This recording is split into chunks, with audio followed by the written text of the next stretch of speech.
Alors dans cette vidéo, on va commencer à parler un peu de comment mesurer justement les performances d'une action commerciale que vous allez réaliser. Donc une opération soit de promotion ou soit d'animation, ça dépend, ou les deux.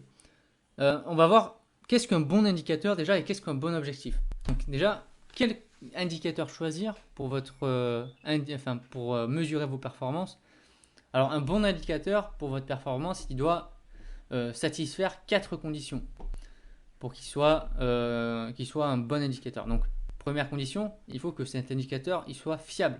C'est-à-dire que la source d'information et de collecte de données, elle soit plutôt fiable. La plupart du temps, quand vous allez aller mesurer les performances, vous allez aller sur le système d'information commerciale. Généralement, c'est fiable. Donc ça, c'est pas mal. Par contre, ben, typiquement, dans les fruits et légumes, où des fois il peut y avoir des erreurs de caisse et tout, là, aller chercher des fois des performances, c'est un peu plus compliqué parce que c'est moyennement fiable. Après, il faut que l'indicateur il soit cohérent, c'est-à-dire qu'il doit permettre de mesurer la réussite de l'objectif. Par exemple, vous fixez un objectif en chiffre d'affaires, ben forcément, l'indicateur que vous allez choisir, c'est le chiffre d'affaires que vous avez réalisé. Si vous allez chercher, ben, je ne sais pas, le nombre de clients qui sont rentrés alors que vous avez un objectif en chiffre d'affaires, à moins d'avoir le panier moyen qui a été réalisé pour calculer le chiffre d'affaires derrière, ben, ça ne sera pas forcément un bon indicateur qui sera cohérent par rapport à l'objectif que vous avez, que vous vous êtes fixé au début de l'opération. Alors généralement, de toute façon, les indicateurs de performance, vous allez les définir en amont. Quand vous allez réfléchir sur votre opération, vous allez dire bah, comment est-ce que je mesurerai justement les performances de mon opération. Ensuite, il faut qu'il soit actualisé, c'est-à-dire que ce soit un indicateur qui soit mesuré récemment. Vous n'allez pas prendre un chiffre d'affaires qui a été réalisé il y a 3 ans. Il faut vraiment prendre les indicateurs réalisés sur l'opération ou récemment pour que ce soit plutôt fiable.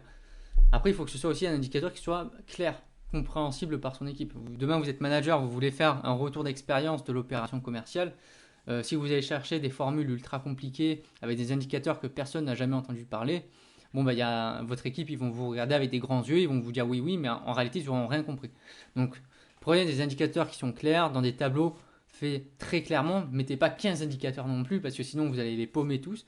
Il faut vraiment prendre un indicateur et le mettre à part, l'expliquer, que ce soit compréhensible pour tout le monde.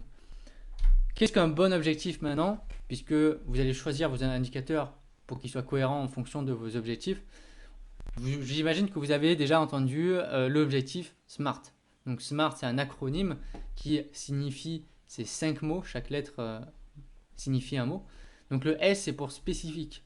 C'est-à-dire que, toujours pareil, dans l'objectif de clarté, hein, que ce soit clair, il faut que ce soit un objectif à atteindre qui soit clair pour vos équipes, un montant de chiffre d'affaires, un nombre de ventes à réaliser sur un produit en particulier, euh, un objectif qui est fixé sur un certain temps, qui est défini à l'avance.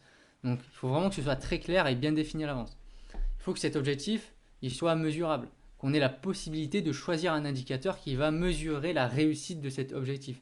Si vous faites des objectifs notamment qualitatifs et que vous ne définissez aucun indicateur possible pour le mesurer, bon, ben, ça va être difficile de motiver une personne à atteindre cet objectif en sachant qu'on ne pourra pas le mesurer.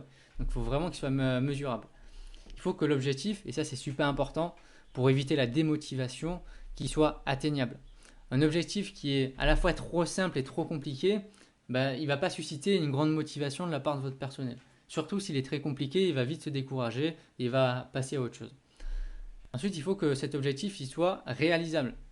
C'est-à-dire que vous allez donner peut-être un objectif qui peut être ambitieux, hein, c'est possible. Par contre, il faut mettre à disposition les moyens adéquats.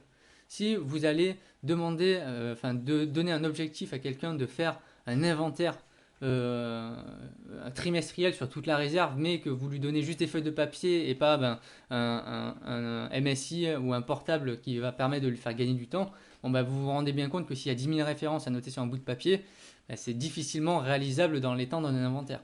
Donc si vous ne mettez pas à disposition les moyens, ça risque d'être très compliqué d'atteindre l'objectif. Et enfin, il faut qu'il soit temporel, c'est-à-dire qu'un objectif, ce n'est pas un objectif sur 10 ans, hein. C'est un objectif qui va se faire sur une journée, un mois, 6 mois ou un an par exemple. Il faut vraiment que ce soit fixé dans le temps. Sinon, ça ne va pas fonctionner.